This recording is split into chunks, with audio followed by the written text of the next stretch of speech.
السلام علیکم دوستوں، امید کرتا ہوں کہ آپ سب خیریت سے ہوں گے۔ میں بھی الحمدللہ خیریت سے ہوں۔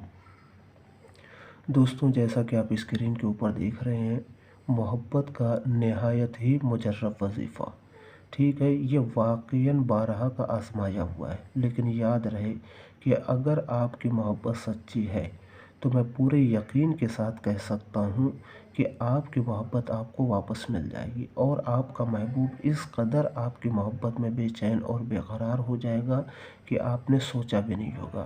پہلے جتنی محبت تھی اس سے کہیں زیادہ آپ کے محبوب کے دل میں آپ کی محبت ہو جائے گی۔ اگر آپ کسی ایسے کے لیے بھی کرنا چاہتے ہو کہ پہلی مرتبہ آپ چاہتے ہو کہ سامنے والا وہ اظہار کرے، تب بھی آپ اس کو کر سکتے ہیں۔ اگر آپ کی محبت چلی گئی ہے واپس، یعنی آپ کا محبوب آپ سے نہ بات ہو رہی ہے اور نہ ہی آپ سے ملاقات ہو رہی ہے، تب بھی آپ اس کو کر سکتے ہیں۔ یعنی جائز محبت کے لیے آپ اس عمل کو، اس وظیفے کو انجام دے سکتے ہیں۔ نہایت ہی مجرب یہ وظیفہ میں آپ کو بتانے جا رہا ہوں۔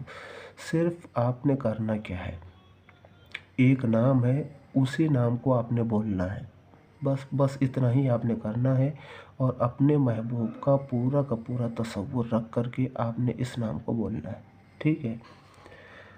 اس عمل کو آپ نے کرنا کب ہے، ٹھیک ہے۔ سب سے پہلے سنیں کہ نماز عشاء کے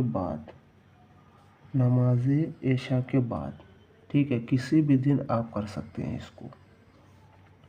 اب وہ کیا ہے؟ حام میم عین سین قاف، ٹھیک ہے، یہی آپ نے پڑھنا ہے، ہا میم عین سین قاف، ٹھیک ہے۔ اس کو الگ الگ پڑھنا ہوتا ہے، ٹھیک ہے، جیسے ہا میم عین سین قاف، اس کو الگ الگ پڑھا جاتا ہے، ٹھیک ہے۔ حروف مقطعات اس کو کہا جاتا ہے، ٹھیک ہے۔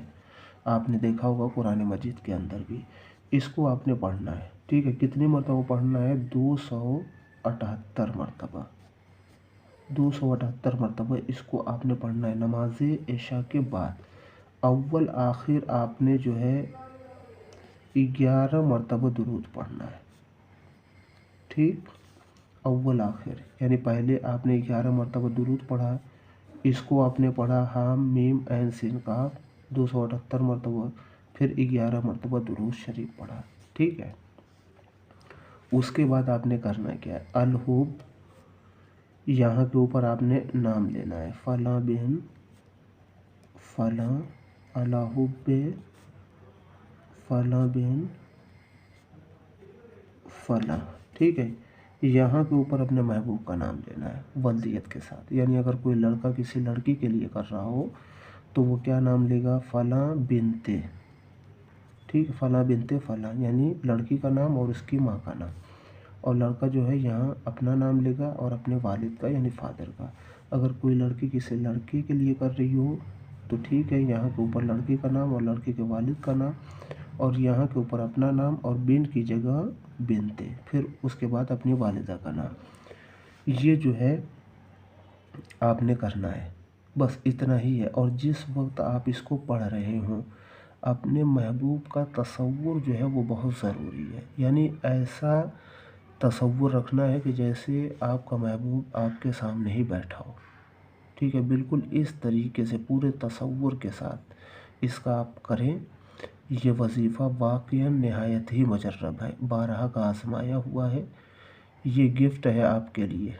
لیکن ہاں، یہ یاد رہے کہ یہ جائز مقصد کے لیے ہونا چاہیے، اس لیے کہ یہ قرآن کے حروف مقطعات ہیں، اور واقعاً اس کا کتنا اثر ہوتا ہے یہ کوئی سمجھ نہیں سکتا۔ لیکن ہاں، جائز مقصد کے لیے ہو تو ضرور فائدہ ہوتا ہے، ناجائز مقصد ہو تو پھر کوئی ساتھ بھی نہیں دیتا اور فائدہ بھی کسی چیز کا نہیں ہوتا، ٹھیک ہے۔ تو آپ اس کا استعمال کریں، کسی بھی دن آپ اس کو کر سکتے ہیں، ٹھیک ہے۔ باوضو ہو کر کے بیٹھ جائیں اور جس طریقے سے میں نے بتایا ہے بالکل اسی طریقے سے آپ انجام دیں، انشاءاللہ آپ اپنی محبت میں ضرور کامیاب ہوں گے۔